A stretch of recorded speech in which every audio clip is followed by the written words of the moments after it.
Hello बच्चों, क्या हाल चाल, कैसे हैं आप लोग? अच्छे हैं तो अच्छे रहिए, स्वस्थ रहिए, पढ़ते रहिए। तो जल्दी से अपना अटेंडेंस लगा दीजिए लाइक करके, ताकि क्लास स्टार्ट किया जाए आज का। बिल्कुल, तो आइए स्टार्ट करते हैं। आज का हमारा इनकम टैक्स में टॉपिक है, सामने लिखा हुआ भी है कि इनकम फ्रॉम हाउस प्रॉपर्टी। कौन सा टॉपिक है? इनकम फ्रॉम हाउस प्रॉपर्टी, मतलब वेतन से आय। हम वेतन से आय में आपको मैं बताया था कि जो भी हमारा इनकम टैक्स चल रहा है तो ये एक संक्षिप्त सार चल रहा है, मतलब पूरे चैप्टर का निचोड़, लेकिन पूरे चैप्टर को अच्छी तरीके से कवर किया गया है। यहाँ पे लिख भी दिए हैं संक्षिप्त सार, क्योंकि जब बीकॉम आप पढ़ते थे, जब सैलरी चैप्टर पढ़ते थे तो अक्सर देखते थे कि 1.5 महीना 2 महीना लग जाता था केवल सैलरी में, क्योंकि उसमें बहुत सारे न्यूमेरिकल्स हो रहे थे। तो यहाँ पे आपको कॉम्पिटिटिव के हिसाब से पढ़ाना है, इसलिए मेन मेन पॉइंट पे हम फोकस करेंगे। अब संक्षिप्त सार में वेतन से आय मतलब क्या होता है, देखिए शुरू में ही बताया है आपको कि इनकम टैक्स कहता है कि एक आदमी के इनकम माने कमाने के 5 रास्ते होते हैं। सबसे पहला हमारा सैलरी है, माने इनकम फ्रॉम सैलरी, फिर हमारा हाउस प्रॉपर्टी, फिर बिजनेस प्रोफेशन, फिर हमारा कैपिटल गेन, फिर हमारा अदर सोर्सेस, जिसमें से हमारा पहला हेड है इनकम फ्रॉम सैलरी। दूसरी चीज, एक पीछे एक चैप्टर छूटा हुआ है कर मुक्त आय, अर्थात एग्जम्प्टेड इनकम, उसको भी मैं पढ़ाऊंगा बाद में। तो ये शुरू करते हैं। दिया है कि वेतन आय का शीर्षक है, कह रहा है कि सैलरी इनकम का कौन सा शीर्षक है। आपको यहाँ पे बोर्ड पे दिख रहा है कि इनकम का हमारा पहला शीर्षक है। तो कौन सा शीर्षक है, एमसीक्यू में पूछा जा सकता है कि कौन सा शीर्षक है। तो पहला, नेक्स्ट कह रहा है कर्मचारी द्वारा नियोक्ता को दी गई सेवाओं के बदले में प्राप्त पारिश्रमिक को क्या कहा जाता है। मतलब कि यदि एक कर्मचारी कहीं नौकरी करता है और उसका जो मालिक होता है नियोक्ता होता है, नियोक्ता को जो भी सेवाएं दी जाती हैं उसके बदले में जो पारिश्रमिक मिलता है उसको हम क्या बोलते हैं, वेतन। अब यहाँ पे आपका क्वेश्चन ये भी उठ रहा होगा कि हम किसी के यहाँ काम कर रहे हैं तो मजदूरी भी तो मिल सकती है, क्योंकि वेतन मिल रहा है। तो देखिए, वेतन और मजदूरी में डिफरेंस क्या होता है कि जो हमारा वेतन होता है वो हमेशा नियमित होता है, और यह नियमित मंथली होता है। मंथली का मतलब मासिक होता है और लंबे समय तक के लिए मिलता है। और जो वेजेस होता है मतलब मजदूरी हमारा होता है, ये नियमित नहीं होता है। जब काम रहेगा तो करेगा तो मिलेगा, नहीं काम रहेगा नहीं मिलेगा। और इसका पेमेंट डेली बाय डेली या वीकली, साप्ताहिक, कहीं कहीं मंथली भी हो जाता है, लेकिन ये बहुत लॉन्ग टाइम के लिए नहीं होता। ठीक है। एक चीज और दिया है कि नियोक्ता से तात्पर्य क्या है। नियोक्ता का यहां मतलब होता है कि कोई भी पर्सन, हम भी नियोक्ता हो सकते हैं, आप भी नियोक्ता हो सकते हैं, कोई भी व्यक्ति हो सकता है, कोई फर्म भी हो सकती है, कोई कंपनी भी हो सकती है, कोई सरकार या कोई संस्था, कोई भी नियोक्ता हो सकता है। मतलब जो भी हमें काम देगा, जिसके यहाँ हम काम करेंगे, वो हमारा नियोक्ता कहलाएगा। ठीक है, आगे बढ़ते हैं।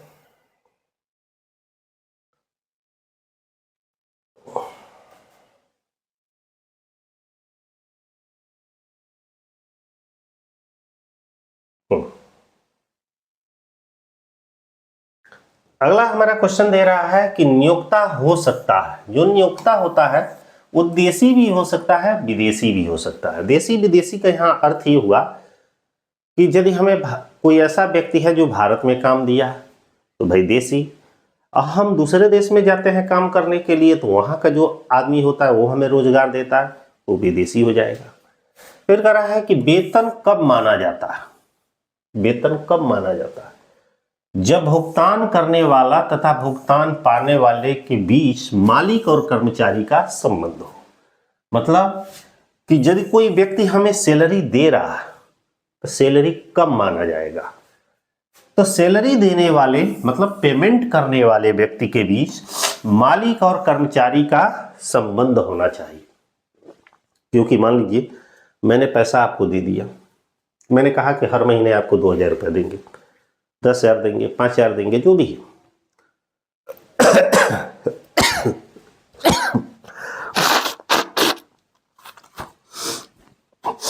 सर्दी हो गया है ज़्यादा, ठीक ना। तो कहने का मतलब है कि वेतन कम माना जाता है। सपोज करिए कि मैंने कहा कि भाई आपको हर महीने 2,000 देंगे, तो ऐसे दे रहे हैं तो ये सैलरी नहीं माना जाएगा। आप मालिक, मैं आपके यहाँ एम्प्लाई, तब पैसा आप दे रहे हैं तो वेतन माना जाएगा। अगला है सांसद सदस्य का वेतन कर योग्य होता है। यहां ध्यान दीजिएगा, सांसद सदस्य का जो वेतन होता है वो अन्य साधनों से आय शीर्षक में कर योग्य होता है। यह थोड़ा समझने वाली बात है। सपोज करिए कि एक सांसद है या विधायक, ये तो अक्सर आप लोग जानते होंगे, इनको दो चीजें मुख्य रूप से मिलती है, वेतन और भत्ता, माने सैलरी और अलाउंसेस। सैलरी हमारा इनकम टैक्स के अकॉर्डिंग अदर सोर्सेस होता है, अदर सोर्सेस, और जो अलाउंसेस होता है ये सैलरी में आता है, ये ध्यान दीजिएगा। तो यहाँ पे पूछ रहा है कि सांसद सदस्य का वेतन जो होता है कहाँ कर योग्य होता है, अदर सोर्सेस में। एक साझेदार का वेतन कर योग्य होता है, कहाँ होता है, ये व्यवसाय अथवा पेशे शीर्षक में कर योग्य होता है, न कि सैलरी में। पारिवारिक पेंशन कर योग्य होती है, ध्यान दीजिएगा, फैमिली पेंशन। लेकिन वो फैमिली पेंशन कैसे, एक मृतक कर्मचारी को विधवा को प्राप्त होने वाली जो फैमिली पेंशन होती है ये भी अन्य साधनों से आय अर्थात अदर सोर्सेस में कर योग्य होती है। यहाँ पे सबसे मुख्य पॉइंट ये ध्यान देने वाला चीज है कि जैसे लिखा है 22,000 डैश 1,000 डैश 30,000, देखिएगा ये जीरो छूट गया, तो इसको क्या बोला जाएगा, इसको बोला जाता है वेतनमान। सपोज करिए कि आप ही हैं, टीचर बन गए, चाहे अकाउंटेंट बन गए, चाहे ऑडिटर बनने गए, कुछ भी बन गए, तो आपका वेतन कुछ इस टाइप का लिखा रहेगा, 9,400, 4,600, 34,800, ऐसे भी रहता है। बहुत सारे लोगों का ऐसे रहता है 15,000, ठीक है, 5,000, 72,000। इसका मतलब इसको पे स्केल बोला जाता है, वेतनमान। मतलब स्टार्टिंग आपकी बेसिक सैलरी 15,000 है, हर साल 5,000 का इंक्रीमेंट हो रहा है, ये इंक्रीमेंट तब तक होगा जब तक कि 72,000 न हो जाए। ठीक है, आगे बढ़ते हैं।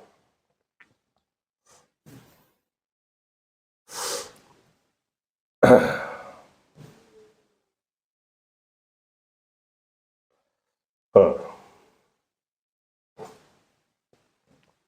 थोड़ा सा जूम करना पड़ेगा, काफी बड़ा हो गया है, ध्यान दीजिएगा। वेतन और मजदूरी दिया है, वेतन और मजदूरी है, वेतन और मजदूरी दोनों अलग अलग है। मतलब हमारी सैलरी जो है वो अलग है और वेजेज जो हमारी है वो अलग है, दोनों सेम नहीं होता। फिर लिख रहा है भत्ते से तात्पर्य, मतलब कि जो हमारा अलाउंसेस है इससे क्या तात्पर्य है। अलाउंसेस का मतलब होता है, भत्ते का मतलब होता है कि जब एक कर्मचारी को सैलरी मिलती है, मतलब बेसिक सैलरी मिलती है, तो उस सैलरी के अतिरिक्त किसी कर्मचारी को मुद्रा के रूप में जो भुगतान किए जाते हैं उसे भत्ते कहते हैं। लिखा भी है कि नियोक्ता द्वारा अपने कर्मचारी को वेतन के अतिरिक्त मुद्रा में दिया गया मासिक भुगतान ही भत्ता कहलाता है। अब क्वेश्चन ये उठता है कि ये भत्ते कितने टाइप के होते हैं। तो भाई भत्ते आपके 3 तरीके के होते हैं। कौन कौन से, थोड़ा ध्यान से देखिएगा क्योंकि मैंने छोटा कर दिया है। एक होता है कर योग्य भत्ता, दूसरा है आंशिक रूप से कर मुक्त भत्ता और एक पूर्णतः कर मुक्त भत्ता। ये 3 तरीके के भत्ते होते हैं। अब यहाँ पे जानते हैं कि कर योग्य भत्ते के उदाहरण है। कर योग्य भत्ते का मतलब हमारा है टैक्सेबल अलाउंसेस। टैक्सेबल अलाउंसेस कौन कौन सा होता है, जिसको वेतन में शामिल किया जाता है और उस पर टैक्स लगाया जाता है। तो ध्यान दीजिए, महंगाई भत्ता माने डियरनेस अलाउंस, महंगाई वेतन डियरनेस सैलरी, नगर क्षतिपूरक भत्ता माने सिटी कंपनसेशन अलाउंस, चिकित्सा भत्ता, टिफिन भत्ता, नौकर भत्ता, प्रैक्टिस न करने का भत्ता, ये सब टैक्सेबल है। प्रतिनियुक्ति माने deputation allowance, warden allowance, proctor allowance, प्रतिनिधित्व मतलब प्रतिनिधि भत्ता मतलब असिस्टेंट भत्ता, ओवर टाइम अलाउंस, ग्रामीण भत्ता, परियोजना भत्ता, विवाह भत्ता। इतने भत्ते जो होते हैं ये क्या होते हैं, टैक्सेबल होते हैं। अगला दिया गया है प्रैक्टिस न करने का भत्ता किसे दिया जाता है। एक सरकारी चिकित्सक को इसलिए दिया जाता है कि वह कहीं भी मतलब अपना डॉक्टरी का पेशा कर रहा है तो प्राइवेट प्रैक्टिस न करे, सरकारी में मुफ्त में आम जनता का इलाज करे। वार्डन या प्रॉक्टर भत्ता किसे दिया जाता है। एक शिक्षण संस्थान में जो भी अध्यापक होते हैं, टीचिंग के अतिरिक्त उन्हें यदि कोई कार्यभार सौंपा जाता है तो वार्डन या प्रॉक्टर अलाउंस दिया जाता है। ठीक है,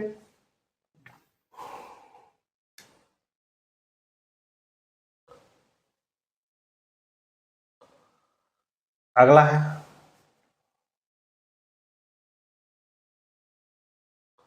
ये तो छोटा हो गया और थोड़ा सा बड़ा कर दें।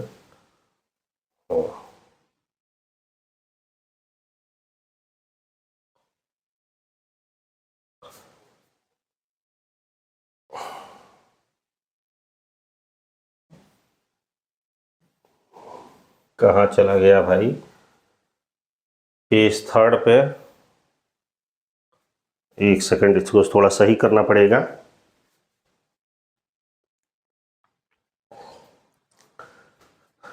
थोड़ा सा पेज डिस्टर्ब हो गया था।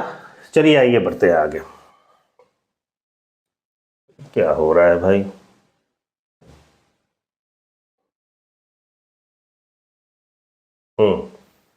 इस पेज पे हमारा इतना पॉइंट बचा हुआ था। वार्डन या प्रॉक्टर भत्ता दिया जाता है या किसे प्रदान किया जाता है। भाई शिक्षण संस्थान में एक टीचर को प्रदान किया जाता है। नेक्स्ट कह रहा है जीवन निर्वाह के संबंध में कौन सा भत्ता दिया जाता है। जीवन निर्वाह के संबंध में नगर क्षतिपूरक भत्ता मतलब सिटी कंपनसेशन अलाउंस प्रदान किया जाता है। फिर कह रहा है आंशिक रूप से करमुक्त भत्ते का क्या अर्थ है। आंशिक रूप से करमुक्त भत्ते का यहाँ मतलब ये है कि सपोज करिए कि 1000 भत्ता मिल रहा है किसी को, तो इसमें से मान लीजिए कि 300 एग्जम्प्ट होगा, एग्जम्प्ट, और 700 इसमें से मान लीजिए टैक्सेबल होगा। इसे कहते हैं आंशिक रूप से करमुक्त, अर्थात उस सीमा तक करमुक्त हो, करमुक्त और शेष कर योग्य, माने जो सीमा निर्धारित की गई है। आगे बढ़ते हैं।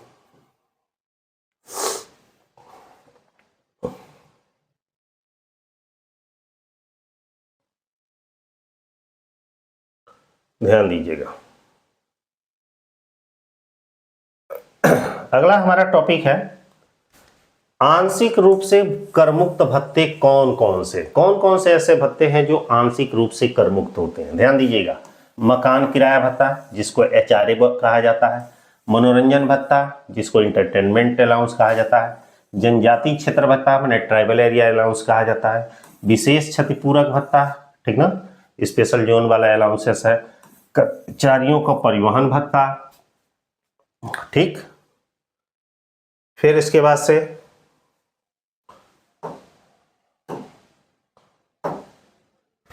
से बच्चों का एजुकेशन अलाउंस है, छात्रावास भत्ता है, यातायात भत्ता है और भूमिगत भत्ता है। इतना जो भत्ता होता है ये आंशिक रूप से करमुक्त होता है। क्वेश्चन अब यहाँ पे ये भी उठता है कि जो मकान किराया भत्ता है जिसको हम HRA कहते हैं, किस धारा के अंतर्गत आता है, ये भी क्वेश्चन पूछता है। तो धारा 10(13)A के अंतर्गत आता है। फिर पूछ रहा है कि यदि मकान दिल्ली, मुंबई, कोलकाता में है, मतलब यदि मकान हमारी दिल्ली में है, मुंबई में है, कोलकाता में है और एक जगह और है चेन्नई में है, ठीक ना, तो उसमें क्या नाम है, मकान किराया भत्ता कितना कटौती योग्य होता है, 50%। और इन 4 शहरों को छोड़कर यदि किसी अन्य शहर में है तो वहां पे 40%। ये एग्जैक्ट चीजें याद रखिएगा, ठीक ना। कर्मचारियों को ग्राहकों का आदर सत्कार करने पर कौन सा भत्ता दिया जाता है, तो भाई वहां पे हम इंटरटेनमेंट अलाउंस देते हैं। ये सब आंशिक रूप से करमुक्त है। अगला है मनोरंजन भत्ता प्रदान किया जाता है। भाई मनोरंजन भत्ता चाहे वो सरकारी कर्मचारी हो चाहे गैर सरकारी कर्मचारी हो, दोनों कर्मचारियों को प्रदान किया जाता है। फिर कह रहा है मनोरंजन भत्ते पर कटौती प्राप्त होती है। ध्यान दीजिएगा, मनोरंजन भत्ते पर यदि सरकारी कर्मचारी है तो भी कटौती मिलेगी, गैर सरकारी कर्मचारी को मनोरंजन भत्ते पर कोई कटौती नहीं मिलेगी, और वो भी कितना, 5,000 रुपये तक कटौती प्राप्त होती है। ठीक है। और बच्चों की शिक्षा भत्ता कर मुक्त होती है, मतलब एजुकेशन अलाउंस कितना होता है, तो 100 रुपया प्रति बच्चा, अधिकतम ये सुविधा 2 बच्चों तक प्रदान की जाती है। ठीक है, आगे बढ़ते हैं।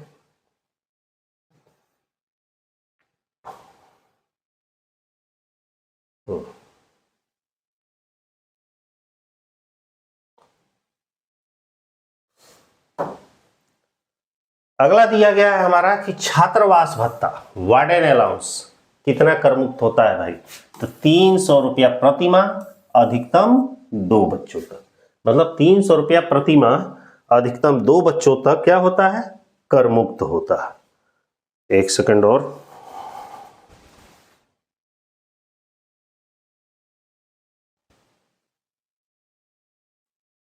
तो हम लोग कहां थे, कर्मचारियों को ग्राहकों का आदर सत्कार भत्ता दिया जाता है। किसको कहा जाता है, मनोरंजन भत्ते को। अभी मनोरंजन भत्ते पर चर्चा चल रही थी कि जो मनोरंजन भत्ता एंटरटेनमेंट अलाउंस प्रदान किया जाता है, किसको किया जाता है भाई, सरकारी और गैर सरकारी दोनों कर्मचारियों को इस तरह के अलाउंसेस दिए जाते हैं। अगला क्वेश्चन है कि इसमें मनोरंजन भत्ते पर कटौती किसे प्राप्त होती है, तो ध्यान दीजिएगा, देने को तो दोनों को दिया जाता है, लेकिन कटौती किसको मिलेगी, केवल सरकारी कर्मचारी को, वो भी कितना, 5,000 तक, 5,000 तक उसको छूट मिल सकती है। अगला है कि बच्चों की शिक्षा भत्ता कर मुक्त होती है, मतलब हमारा एजुकेशन अलाउंस यदि दिया जाता है तो 100 रुपया प्रति बच्चा, अधिकतम 2 बच्चों तक की सुविधा प्रदान की जाती है।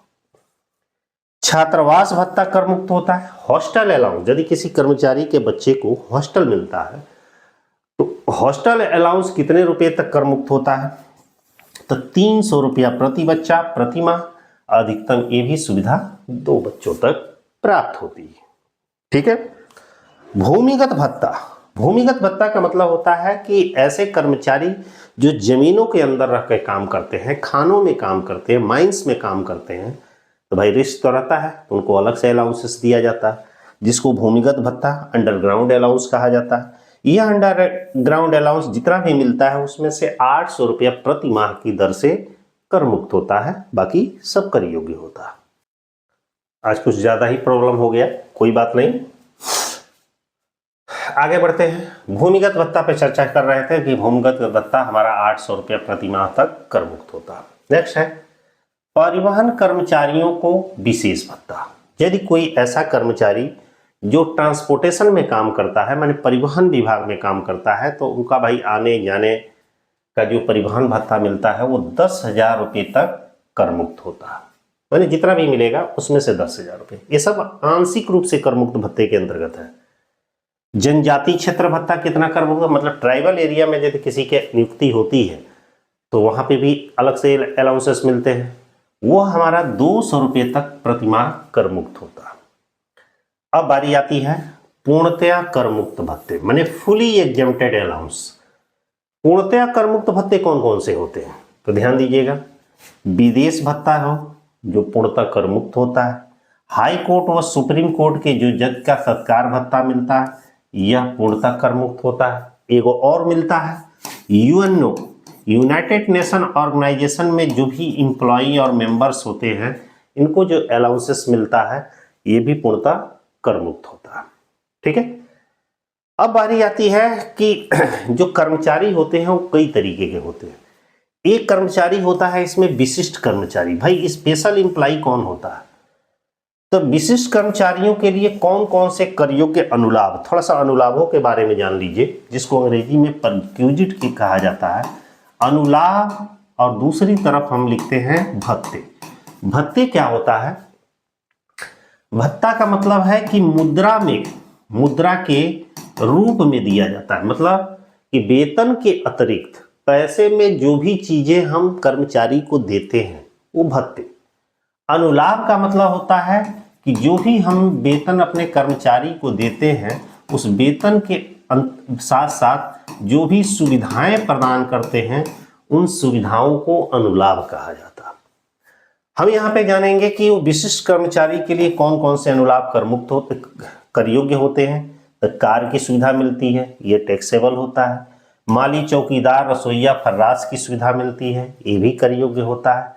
गैस, पानी, बिजली की सुविधा मिलती है तो ये भी कर योग्य होता है। यातायात की सुविधा मिलती है, ये कर योग्य होते हैं। मतलब जो हमारे विशिष्ट कर्मचारी हैं इन्हें इस प्रकार की यदि अनुलाभ मिलते हैं तो वो हमारा टैक्सेबल होता है। फिर से आइए कर मुक्त अनुलाभ। अब बारी आती है कि हमारे कर्मचारियों को कौन कौन से ऐसे अनुलाभ मिलते हैं। अनुलाभ माने सुविधाएं मिलती हैं जो पूर्णतः कर मुक्त होती हैं और सबके लिए। जो चिकित्सा की सुविधा मिलती है तो कर मुक्त होता है, अनुलाभ की बात कर रहे हैं। नाश्ते की सुविधा मिलती है तो कर मुक्त होता है। रहने की सुविधा मिलती है तो भी मतलब मकान मिलता है तो भी कर मुक्त होता है। सुविधा का सामूहिक बीमा मिलता है, ये भी कर मुक्त। यातायात सुविधा मिले, रिफ्रेशर कोर्स मिले या बिना ब्याज के 20,000 रुपये तक का ऋण मिले और पत्र पत्रिका मिले, अवकाश यात्रा मिले, ये सारी सुविधाएं पूर्णतः कर मुक्त होती हैं। ठीक है। अब बारी आती है कि यदि कोई आदमी को चिकित्सा की सुविधा मिल रहा है, चूंकि चिकित्सा की सुविधा यदि भारत में वो चिकित्सा की सुविधा मिल रही है तो भाई वो पूर्णतः कर मुक्त होता है। लेकिन भारत के बाहर चिकित्सा की सुविधा मिल रही है तो 2 लाख रुपए तक कर मुक्त होगा और बाकी हमारा इसके बाद का जो अमाउंट रहेगा वो कर योग्य होगा। ठीक है, आगे बढ़ते हैं।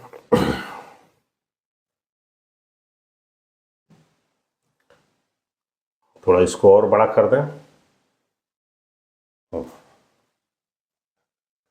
सरकारी कर्मचारी के मकान की सुविधा का मूल्य ज्ञात किया जाता है। ध्यान दीजिएगा, यदि कोई एम्प्लॉई सरकारी है और उसके मकान की सुविधा का मूल्य ज्ञात करना है तो कैसे ज्ञात किया जाता है? सरकार द्वारा जो निर्धारित कर दिया जाए, नियम बना दिया जाए, वही मान्य होगा। सरकारी कर्मचारी के संबंध में अन्य कर्मचारियों के संबंध में ये नियम है, क्योंकि सरकारी कर्मचारी में ध्यान दीजिएगा, सरकारी कर्मचारी में सरकार जो नियम बनाती है उसी के अनुसार सरकारी रेंट फ्री हाउस मतलब मकान की सुविधा का मूल्य ज्ञात किया जाता है। लेकिन यदि गैर सरकारी कर्मचारी है, गैर सरकारी कर्मचारी का मतलब ऐसे कर्मचारी जो सरकारी कर्मचारी नहीं है, उनके मकान की सुविधा का मूल्य मतलब रेंट फ्री हाउस कैसे निकाला जाता है, उनके लिए 3 नियम ये बनाए गए हैं। नियम नंबर 1, नियम नंबर 2 और नियम नंबर 3। यदि वो ऐसे शहर में रहते हैं जिस शहर की जनसंख्या 25 लाख से अधिक है तो मकान की सुविधा का मूल्य उसके वेतन का 10% होगा। 25 लाख से अधिक है तो भाई 15% होगा, 10% नहीं, 15%। यदि कर्मचारी ऐसे शहर में रहते हैं जहां की जनसंख्या 25 लाख से अधिक है तो वहां वेतन का 15% मकान की सुविधा का मूल्य होगा। यदि वह ऐसे शहर में रहते हैं जहां की जनसंख्या 10 लाख से अधिक परंतु 25 लाख से कम है तो वहां पे रेंट फ्री हाउस, हमारा रेंट फ्री हाउस वेतन का कितना परसेंट होगा? 10% होगा। ऊपर वाले में टाइपिंग में मिस्टेक हुई है। शहर की जनसंख्या यदि 10 लाख से कम है, मतलब यदि कर्मचारी ऐसे शहर में रहते हैं जहां की जनसंख्या 10 लाख से कम है तो वहां मकान की सुविधा का मूल्य उसके वेतन का 7.5% होगा। ये एग्जैक्ट डाटा याद रखिएगा।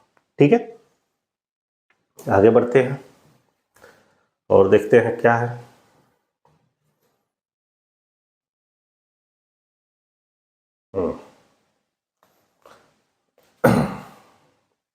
थोड़ा और बड़ा कर दें।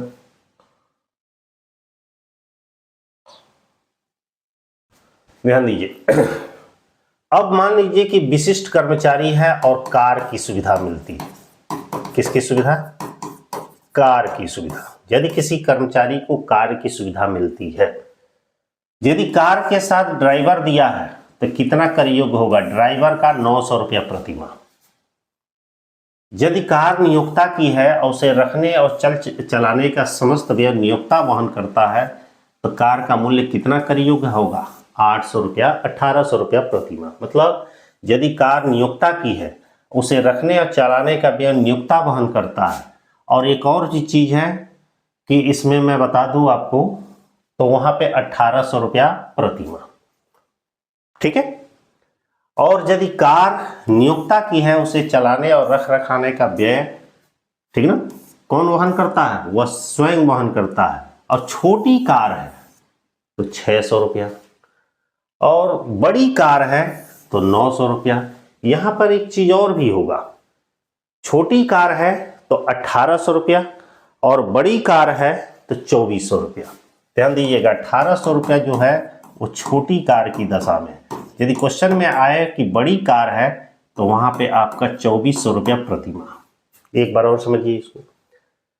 यदि किसी कर्मचारी को कार की सुविधा मिली है, अब किसको मिलेगा? विशिष्ट कर्मचारी को मिलेगा, और कार के साथ ड्राइवर मिला है, तो ड्राइवर को 900 रुपया प्रति माह क्या होता है? कर मुक्त होता है। कार नियोक्ता की है, उसे चलाने रख रखाव सारा खर्चा नियोक्ता करता है, तो छोटी कार है तो 1800 रुपया तक, और बड़ी कार है तो 2400 रुपया तक। कार मान लीजिए नियोक्ता ही क्या है, लेकिन सारे खर्च कर्मचारी वहन करता है, तो छोटी कार है तो 600, बड़ी कार है तो 900। यदि किसी कर्मचारी को कर्मचारी के बच्चे को शिक्षा की सुविधा मिलती है तो यह सुविधा कर मुक्त होगी। कितना? 1000 रुपया प्रति माह के हिसाब से। मान लीजिए मुफ्त मकान किराए का मिला हुआ है और साथ में फर्नीचर की भी सुविधा मिली है, तो उस पर भाई फर्नीचर का 10% जोड़ा जाता है। अब यहाँ पे रेंट फ्री हाउस के संबंध में थोड़ा सा जान लीजिएगा। रेंट फ्री हाउस में दो तरीके के कर्मचारी होते हैं, एक होता है सरकारी और दूसरा होता है गैर सरकारी। सरकारी में दो तरीके से मकान मिलते हैं, सुसज्जित और असुसज्जित। इसमें भी वैसे ही है, सुसज्जित असुसज्जित, ठीक है। सुसज्जित का मतलब है कि मकान के साथ जितने भी फर्नीचर्स हैं ये भी मिलता है, और असुसज्जित का मतलब है कि मकान के साथ कुछ नहीं मिलेगा, केवल मकान मिलेगा। वैसे ही गैर सरकारी कर्मचारी में भी है। तो उसी तरह कह रहा है कि यदि रेंट फ्री हाउस माने मकान की सुविधा के साथ उसे फर्नीचर की भी सुविधा दी गई है, तो जब रेंट फ्री हाउस निकालेंगे तो फर्नीचर का 10% उस मकान की सुविधा के मूल्य में जोड़ दिया जाएगा। निःशुल्क यदि किसी कर्मचारी को भोजन की सुविधा मिलती है तो ये कितने रुपए तक कर मुक्त होता है भाई? तो ये 50 रुपया प्रतिदिन प्रति थाली तक होता है, ठीक ना। और अधिकतम कितने दिन तक होता है? 300 दिन तक ये सुविधा मिलती है। उपहार कितने रुपए तक कर मुक्त होता है? ध्यान दीजिएगा, कोई गिफ्ट 5000 रुपए तक कैश देता है तो भाई कर मुक्त होता है। 5000 से अधिक देगा तो कर योग्य होगा। आगे बढ़ते हैं।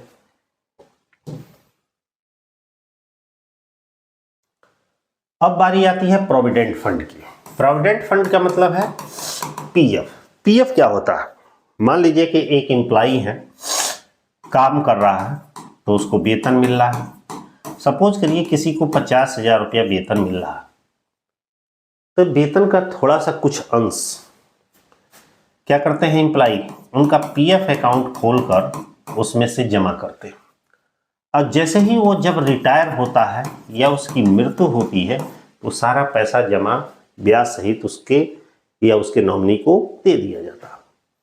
तो वही हमारा जो प्रोविडेंट फंड है, पूछ रहा है कि ये कितने प्रकार के होते हैं। तो प्रोविडेंट फंड 4 प्रकार के होते हैं। एक है वैधानिक प्रोविडेंट फंड, वैधानिक प्रोविडेंट फंड, मान्यता प्राप्त या प्रमाणित प्रोविडेंट फंड। दूसरा होता है अप्रमाणित प्रोविडेंट फंड, और तीसरा होता है सार्वजनिक प्रोविडेंट फंड। थोड़ा सा आज सर्दी वगैरह भी ज्यादा हो गया है, ठीक ना। ध्यान दीजिएगा, प्रोविडेंट फंड पूछ रहा है कितने प्रकार के होते हैं, तो 4। कौन कौन? वैधानिक प्रोविडेंट फंड, मान्यता प्राप्त या प्रमाणित प्रोविडेंट फंड, अप्रमाणित प्रोविडेंट फंड, सार्वजनिक प्रोविडेंट फंड। अब प्रोविडेंट फंड का अर्थ क्या होता है भाई? भविष्य के लिए जो पैसे का प्रबंध किया जाता है उसी को तो प्रोविडेंट फंड कहा जाता है।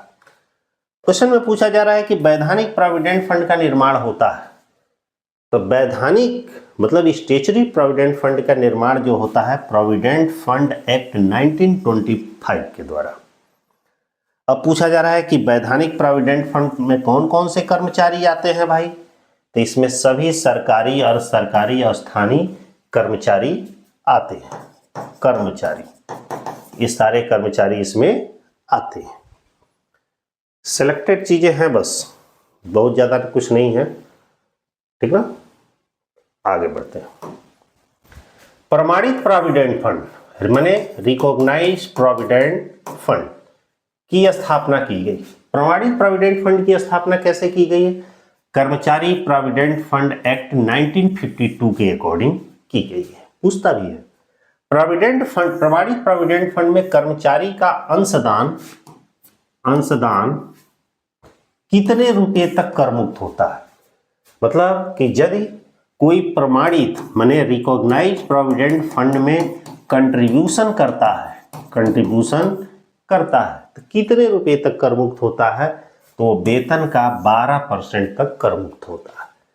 फिर कह रहा है कि प्रमाणित प्रोविडेंट फंड के ब्याज कितने रुपए तक कर मुक्त हो? चूंकि मान लीजिए प्रोविडेंट फंड में जो भी हम पैसा जमा किए भाई उस पर इंटरेस्ट भी मिलेगा, चाहे जितना भी मिले, उस पर 9.5% इंटरेस्ट क्या होता है हमारा? एग्जम्प्ट होता है। ठीक है। नेक्स्ट पूछ रहा है कि अप्रमाणित प्रोविडेंट फंड में जमा धन कितना कर मुक्त होता है? भाई जितना भी जमा किया है उसका आधा।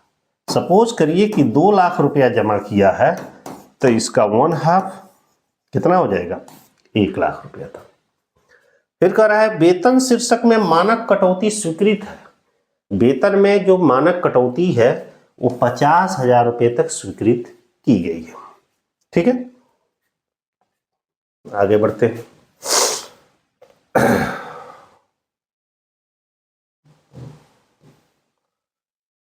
अब यहां पे थोड़ा समझने वाला चीज है। वेतन शीर्षक में मानक कटौती स्वीकृत है 50,000, ये तो हो गया। वेतन शीर्षक में कटौती का उल्लेख किस धारा में किया गया? अक्सर आता है धारा 16 में किया गया। यहाँ पे और भी क्वेश्चन है कि वेतन शीर्षक में जो कटौती दी जाती है वो कितने तरीके की कटौती होती है? तो एक तो होता है नियोजन कर, जिसको प्रोफेशनल टैक्स या प्लानिंग टैक्स कहा जाता है, और दूसरा है मनोरंजन भत्ता, और तीसरा है हमारा मानक कटौती। यहाँ समझने वाली बात है कि जो नियोजन कर है यह सभी को मिलता है। मनोरंजन भत्ता है ये केवल सरकारी कर्मचारी को मिलता है, ठीक ना। और मानक जो कटौती है ये हमारा 50,000 रुपये तक मिलता है, ग्रॉस सैलरी में से कम कर दिया जाता है। ये जो सरकारी कर्मचारी को मिलता है ये 5,000 रुपये तक कर मुक्त होता है। ठीक है, तो इस तरह सैलरी का जो सबसे पहला जो इंपॉर्टेंट पार्ट था, टॉपिक था सैलरी, चूंकि 2 चैप्टर है, एक सैलरी वेतन से आय और दूसरा हमारा है रिटायरमेंट मतलब अवकाशग्रहण। तो उसको दूसरे लेक्चर में हम लोग पढ़ेंगे क्योंकि आज थोड़ा सा तबीयत भी ठीक नहीं है। ठीक है, तो ठीक है, तो आज का लेक्चर बस इतना ही। कंटिन्यू आप लोग मेहनत करते रहिए, पढ़ते रहिए, ठीक ना। ऐसे ही छोटे छोटे जो लेक्चर्स होंगे आप लोग के लिए, जो इम्पोर्टेंट क्वेश्चंस होंगे वो आपको करा दिया जाएगा। अब इससे रिलेटेड देख रहे हैं जो भी MCQ क्वेश्चंस होंगे वो भी करा दिया जाएगा।